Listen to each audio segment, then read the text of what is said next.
Bardoli sugar મિલ ખાતે mock drill યોજાઈ હતી।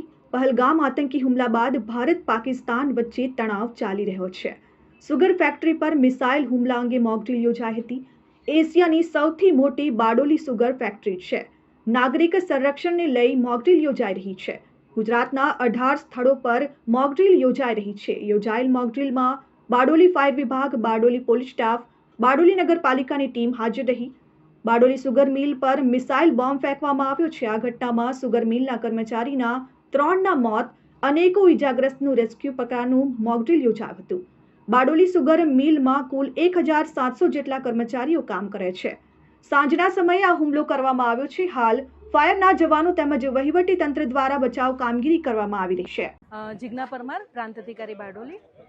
આજરોજ એર સ્ટ્રાઇકના ભાગરૂપે બારડોલી સુગર ફેક્ટરીના ઉપર હવાઈ હુમલાના એક મેસેજ મળેલા, જેના કારણે ફાયર ટીમ તથા સિવિલ ડિફેન્સ ટીમ અહીંયા હાજર છે, પોલીસની ટીમ હાજર છે તથા ઘટના સમયે 167 જેટલા લોકો ફેક્ટરીની અંદર હાજર હતા, જેમાંથી 37 જેટલા ઇન્જર્ડ છે।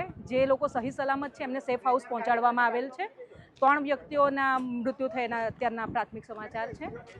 જે ઇન્જર્ડ લોકો છે એને સત્યાગ્રહ હોસ્પિટલ તથા ટેક્સાસ હોસ્પિટલ પર પહોંચાડવામાં આવેલ છે।